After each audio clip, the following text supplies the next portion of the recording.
로마서 12장 1절 말씀. 그러므로 형제들아, 내가 하나님의 모든 자비하심으로 너희를 권하노니 너희 몸을 하나님이 기뻐하시는 거룩한 산 제사로 드리라. 이는 너희의 드릴 영적 예배니라. 너희는 이 세대를 본받지 말고 오직 마음을 새롭게 함으로 변화를 받아 하나님의 선하시고 기뻐하시고 온전하신 뜻이 무엇인지 분별하도록 하라. 네.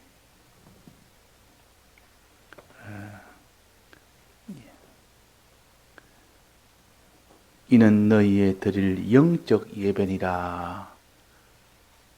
요한복음 4장에 있던 그 예배와 로마서 12장에 있는 이 예배를, 유일하게 신약교회는 이 예배를 말씀을 하셨습니다. 그러니까 예배에 대해서 우리가 바로 알아서 평생을 우리가 예배 생활을 해야 되는데, 예배에 대해서 바로 알지 못한다면 예배를 통하여 주실 이 은혜를 받을 수가 없습니다. 그러니까 육신으로 말한다면 먹는 일인데, 먹는 일이 안 된다면 그 사람이 행하는 일은 할 수가 없습니다. 그래서 평생을 우리가 음식을 먹지 않습니까? 평생을 먹는 것이 죽는다면 그때부터는 이제는 죽는 겁니다. 그래서 내가 먹는 음식이 이제 끊겨버리면, 뭐 없어서 끊기든지 자기가 몸이 먹을 수 없는 상태가 돼서 끊기든지, 어쨌든 간에 들어가는 양식이 끊기면 육신은 죽게 되는 것이 필연적이요. 우리의 신앙도 신앙 양식을 끊는 순간 그는 차차 힘을 잃어가고 나중에는 다 죽게 됩니다. 신앙이 완전히 죽는다, 그 말입니다. 그러니까 우리가 이 평생을 하나님의 이 양식 먹는 일을 우리가 바로 배워서 이 양식 먹는 일을 해야 되겠습니다. 이전에 이명희 집사님 살아계실 때 언니 집에 신방을 같이 갔는데 그 언니 집에 이명희 집사님 동생도 있었습니다. 그래서 그때 예배를 봤는데, 그때 동생분이 음식을 먹지 못한다. 나이도 많고 많이 쇠약해서 음식을 못 먹는다. 그러니까 아예 아무리 음식을 줘도 먹지를 못하는 겁니다. 그래서 이명희 집사님 하는 말이, 동생에게 먹어라, 안 먹으면 죽는다. 먹어야 산다. 먹기 싫어도 조금이라도 자꾸 먹어야 살지. 몇 번이나 자꾸 그러다가, 그것이 한 몇 개월 전입니다.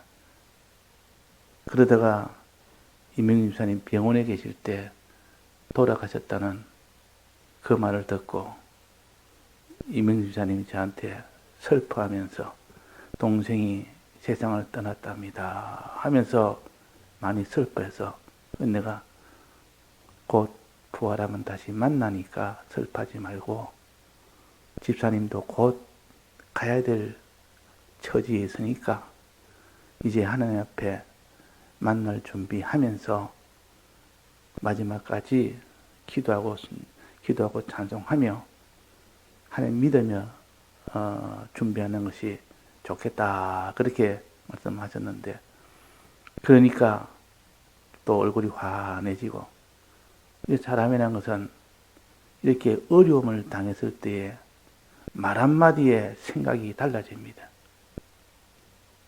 이 말 해봐야 설마 무슨 소용이 있겠나 하지만은 병원에 있을 때 혼자 고통 중에 서면 누가 옆에서 말해주면 그대로 받아들여집니다. 그것이 병중에서 전해지는 복음입니다. 그 아주 유리하다 그 말이에요. 사람이 아무도 도와주지 못하는 건 형편에서 거기서 말 한마디 해주는 그것이 평소에 듣는 것보다 훨씬 그 말이 자기한테는 힘이 됩니다. 그래서 성경을 읽어드리는 것 그 하나만 해도 힘이 된다 그 말이에요. 그래서 안 먹으면 육신도 죽게 되고 신앙도 안 먹으면 죽게 됩니다. 나를 예배를 끊어 보십시오. 내가 하나님 믿는 사람인지 안 믿는 사람인지 알지를 못합니다. 일주일만 신앙 있는 사람이 말씀을 끊고 살면 완전히 다른 사람이 되어버립니다. 이걸 우리가 경험할 수 있습니다. 자기가 뭐 바빠서 혹은 큰 일이 생겨서 말씀을 들을 시간이나 볼 시간이나 이런 것이 없어서 못했다 그러면 그 사람이 텅 비어버립니다. 그 신앙의 이 사람이 아니고 제가 오랫동안 신앙하다 보니까 저도 그런 것을 알고 다른 사람도 그걸 보면 알 수가 있습니다. 사람이 똑같이 예배를 봐도 텅 비어서 지금 신앙의 정신이 하나도 없다는 것이 보인다 그 말이에요. 안 먹으면 그렇습니다. 누구나. 그래서 예배의 좁은 의미의 예배는 말씀을 듣는 것이 좁은 의미의 예배요. 좀 더 넓은 의미의 예배는 말씀에다가 기도까지 할 때 그것이 조금 넓은 의미의 예배요.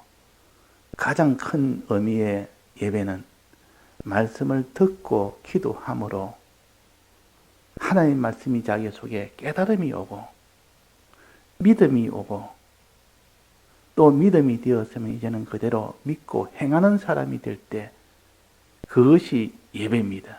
그러니까 예배라는 것은 좁은 의미는 듣는 것과 또 이렇게 기도하는 것이 그러므로 인하여 깨달음이 오니까 그러고 난 뒤에 행하는 것까지 포함해서 이것을 넓은 의미로는 예배라 이렇게 할 수가 있습니다.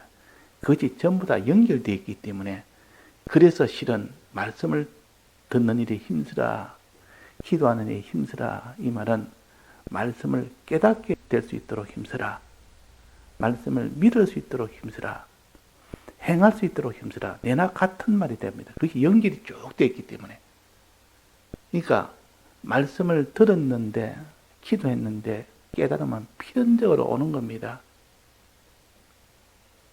깨달아지면 필연적으로 믿어지는 겁니다. 믿어지면 필연적으로 행하게 되는 겁니다.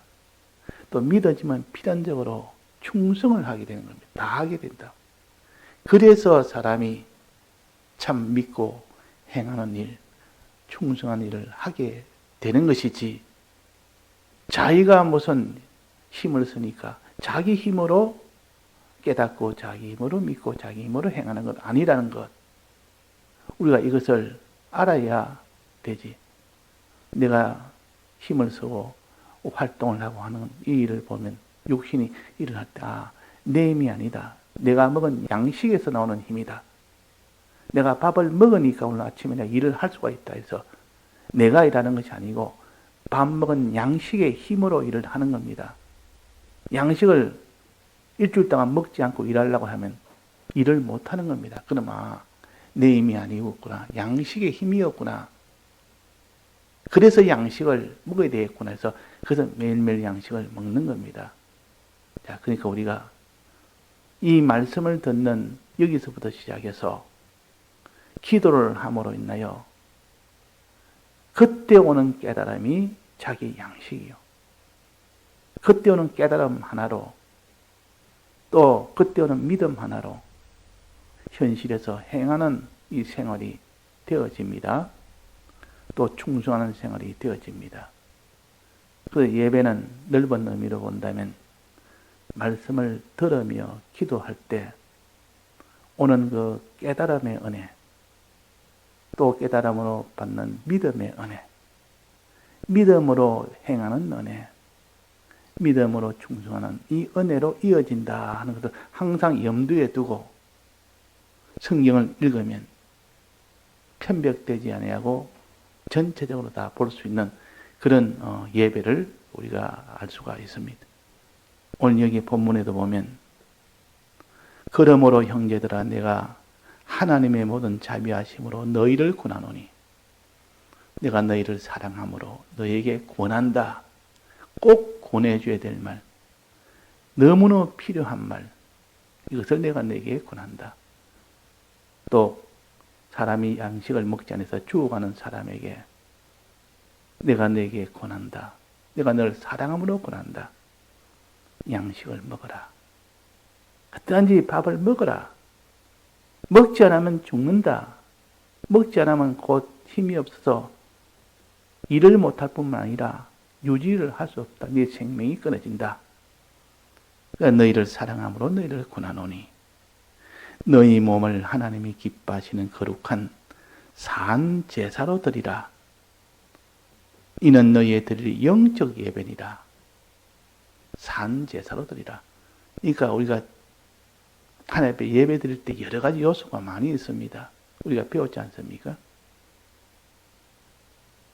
그 예배 드릴 때 대상은 누구를 대상으로 해야 되느냐, 이것도 바로 돼야 되고, 목적은 무엇을 얻기를 소망하며 예배를 드리냐, 이것도 배웠고, 또 어떻게 해야 그 예배를 온전히 드리냐 하는 그 방법도 배웠습니다. 그 방법 중에 요 하나를 또 오늘 따로 여기에 말씀하십니다. 너희 몸을 하나님이 기뻐하시는 거룩한 산 제사로 드리라. 구약에는 제사를 드리는 것이, 그것은 예배 드리는 겁니다. 양을 잡아서 피를 흘리고, 피는 그 제단에 뿌리든지 뭐 흘리든지 쏟든지 하고, 또 기름을 태우고, 또 살을 태우든지 혹은 먹든지, 제사장이 먹든지 하고, 그렇게 하는 그것이 제사 드리는 겁니다.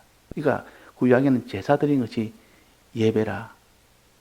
또 제사만 드리는 것이 아니고 이제 제사 드리고 난 뒤에 이 계명을 낭독을 합니다. 낭독.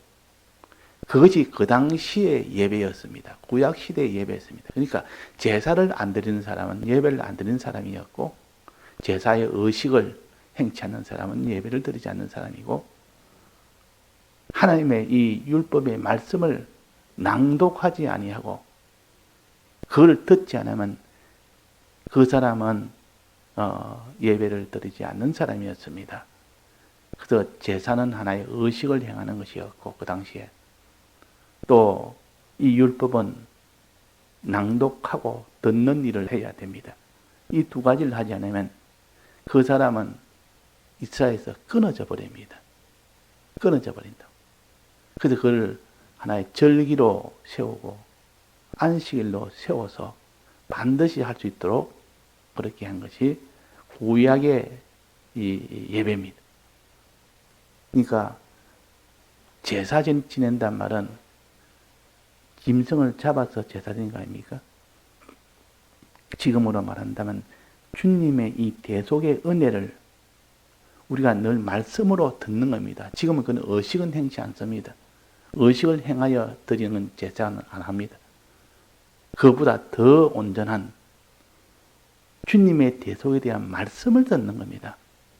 주님이 어떻게 해서 우리를 대속하셨는가 말씀을 들어서, 그래서 대속의 은혜를 우리가 깨닫는 겁니다. 그때는 그렇게 말씀의 은혜가 아니고 의식을 행함으로, 그 의식을 행함으로 이 대속의 이 뜻을 깨닫고 대속의 은혜를 받았습니다. 지금은 말씀을 통하여 하는 것이 훨씬 더 깊고 세밀하고 확실하게 은혜를 받을 수 있는 길이기 때문에 이 의식은 다 철폐를 했고, 예수님이 어떻게 해야 우리 위하여 십자가 대속하셨는지는 그것은 이전에 짐승을 잡아서 하는 것보다 훨씬 더 능하게 알 수 있도록 하기 때문에 이 모든 의식은 다 철폐가 되었고 그 대속을 실상으로 말씀을 들어서 깨닫는 이 예배로 변경이 됐습니다. 그러나 우리가 행해야 될 이 모든 계명은 그때나 지금이나 똑같이 그걸 우리가 또 듣습니다. 지금의 예배는 주님의 대속의 은혜를 믿을 수 있도록 대속의 말씀을 듣고 또 하나님의 말씀대로 순종할 수 있도록 하나님의 계명의 이 말씀을 듣는 것이 지금의 예배 생활이에요. 그러니까 지금 우리가 주일 되면 특히 또 예배 시간 되면 말씀을 봉독할 때 그 말씀 안에는 주님의 대속에 대한 말씀과 우리가 어떻게 행해야 되느냐는 하나님 뜻을 알려주는 계명의 이 말씀을 두 가지를 듣는 겁니다. 두 가지를 들으면서 주님의 대속을 믿는 사람이 되고 주님의 계명대로 행하는 사람이 되도록 하는 것이 예배라 그 말입니다. 그러니까 구약이나 지금이나 똑같은데 하나는 의식을 가지고 대속을 깨닫는 것이고 지금은 말씀을 들어서 대속을 깨닫는 것이고 요 차이입니다. 그때나 지금이나 계명을 듣는 것은 똑같습니다. 계명대로 행해야 될 것을 알면서 그렇게 듣는 것입니다. 자, 그럴 때 오늘 여기서 말하는 제사 중에 가장 중요한 것을 제일 먼저 말했습니다. 너희 하나님이 기뻐하시는 거룩한 산 제사로 드니라. 예수님이 우리 위하여 대속하실 때에 제물로 너희들도 이 제물생을 해라 하는 것이 이것이 제사의 가장 중심이고 가장 중요하다 그 말이에요. 그래서 이거부터 말씀하고 그 다음은 또 제사의 여러 다른 면을 말씀했습니다. 너희 몸을 산제사로 드리라. 산제사. 제사될 때 짐승은 잡아서 죽여서 드렸습니다. 산제사가 아니고 짐승은 잡아 죽여서 드렸는데 지금은 너희들은 산채로 살아있는 너가 이 산몸을 가지고 하나님께 제물로 드리라. 제물이 되도록 해라. 우리는 지금 살아있는 우리가 이 몸을 가지고 제물 드리는 생활을 해라. 제물 드린다는 말은 희생을 드린다 그럽니다. 그래서 지금 말한다면 수고와 희생을 말합니다. 우리가 예배 드릴 때 수고와 희생이 들어가지 않으면 예배가 안 됩니다. 수고와 희생, 그걸 다른 말로 충성이라고도 합니다.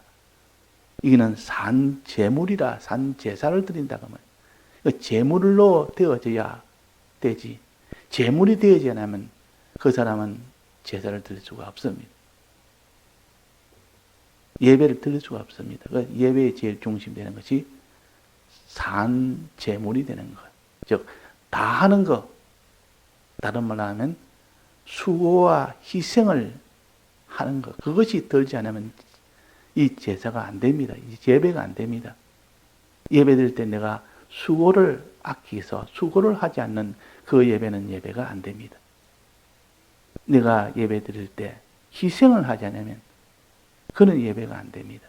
그 예배 드리러 가는데 내가 수고를 못하겠다. 내가 희생을 못하겠다. 그러면 그 예배는 안 된다 하는 것을 지금 여기에 가르치는 겁니다. 우리가 예배 볼 때 시간도 다른 시간에서 벌써 그를 할애를 해야 되니까 시간 내는 것도 얼마나 어려운지 그런 수고를 해야 우리가 예배를 볼 수 있습니다. 직장생활 하다 보면 바쁜 일도 생기고 가정에도 보면 해야 할 일이 산더미같이 많은데 그런 것을 다 일단 뒤로 두고 예배부터 보려니까 얼마나 수고가 들어야 되며 얼마나 그 희생이 들어가야 됩니까? 그러니까 예배 시간에 예배를 드린다는 것 자체가 벌써 수고가 들어갔다는 뜻이요. 희생이 들어갔다는 뜻이요. 또 예배 드릴 때도 그렇습니다. 예배 드릴 때도 수고하고 희생해서 있는 힘을 다해서 드려야 됩니다. 참석도 있는 힘을 다해서 참석하고 수고와 희생을 해서 참석하고, 드릴 때도 그냥 앉아서 우리가 드리는 것이 아니라 마음을 다 기울여서 다해서 예배를 드려야 됩니다. 예배 보고 난 뒤에도 들은 말씀을 책임지라는 일에 다해서 해야 됩니다. 그러니까 이 산 제사로 드리라, 제물로 예배를 드려야 된다. 이것이 영적 예배라 그래요. 우리는 알게 모르게 지금까지 예배 본 것은 다 나름대로 수고와 희생이 다 들어간 겁니다. 앞으로도 그럴 것이고, 또 얼마나 수고하느냐, 얼마나 희생하느냐, 그는 사람마다 차이가 있습니다. 차이가 있다면 어떤 사람은 많이 수고하고, 어떤 사람은 적게 수고하고, 어떤 사람은 많이 희생하고, 어떤 사람은 적게 희생하고, 어느 정도 희생이 되며 어느 정도 수고가 되어야 되느냐. 예수님처럼 수고하고 예수님처럼 그렇게 희생하면 그것이 정답입니다. 예수님이 어떻게 제물로 살았는지 우리에게 먼저 본을 보여주지 않습니까? 어떻게 산 제물이 되었는지 그 제물은 다 하는 겁니다. 10가지가 자기한테 있다면 10가지를 다 하는 것이 그것이 제물생활이에요. 산 제물생활이에요. 10가지가 있는데 5가지만 했습니다. 그러면 제물생활이 안 됩니다. 10가지가 있는데 9가지만 했습니다. 한 가지는 할 수 있는데 자기가 하지 않은 겁니다. 그러니까 다 하는 것이 제물생활이라 수고도 할 수 있는 데까지 다 하고 희생도 할 수 있는 데까지 다 해서 해야만 온전한 예배가 된다. 이게 영적 예배니라 예배 정의를 여기에 말을 하고 있습니다. 예배의 정의. 그래서 예배 생활을 하는데 수고를 안 하려고 하면 예배가 안 된다. 희생이 들어가지 않으면 예배가 안 된다. 정성이 들어가지 않으면 예배가 안 된다. 또 예배 후에 또 묵상하는 책임지라는 이런 수고와 정성까지도 되어져야 그것이 온전한 예배가 되는 겁니다. 오늘 아침에는 이 예배 중에서 너희 몸을 하나님이 기뻐하시는 거룩한 산 제사로 드리라. 다 해서 예배를 드려야 된다. 처음에 이렇게 예배된 사람은 없습니다. 처음 예수 믿는 사람이 이렇게 예배를 못 드립니다. 나름대로 자기가 예배당에 참석만 해도 그게 한 점이나 되는데 얼마나 힘이 드는데 그것만 해도 잘했다 잘했다. 오늘 참석했으니까 잘했다. 내일 참석 못해도 오늘 참석했으니까 잘했다. 이렇게 말합니다. 그러나 신앙이 점점 장성하면 하나님 그걸 잘했다 하지 않고 너는 그보다 더 어려울 때도 너는 참석을 해야 된다. 이래서 어려움을 줍니다. 어려움을 줬는데도 거기서 수고하고 희생을 함으로 또 예배를 참석을 합니다. 그럴 때 하나님이 잘했다 그럽니다. 그러니까 우리가 이 예배를 드리지 못하게 하는 이런 역사가 반드시 있다 그 말이에요. 바깥에서 원인이 먼저 있고 내 안에서도 그런 원인이 있습니다. 바깥에서 예배 못 드리도록 여러 가지 일을 막 몰아붙입니다. 그러면 거기서 예배 드리려니까 얼마나 희생이 되어야 되며 수고가 되어야 되며 근데 그 바깥에서 그런 게 없어도 내 안에서 내 속에 있는 옛사람이 예배를 못 드리도록 또 그렇게 합니다. 그러니까 안과 밖에서 공격을 한다면 예배를 못 드리도록 그것을 이기고 나올 때 그것이 거룩한 산 제사를 드리는 겁니다. 제물생활을 하면서 예배를 드리는 것이요. 우리가 수십 년을 우리가 예수 믿었다면 수십 년을 예배를 드렸다는 뜻이요. 이것을 우리가 매일 먹는 이 양식 생활을 바로 깨닫지 못하면 평생에 영향을 미치는 그 예배 생활이 바로 하지 못한다면 큰 화가 있을 것이고 거기서 바로 된다면 큰 복이 있게 되는 겁니다. 예, 다 같이 통성어로 기도하시다가 자유하시겠습니다.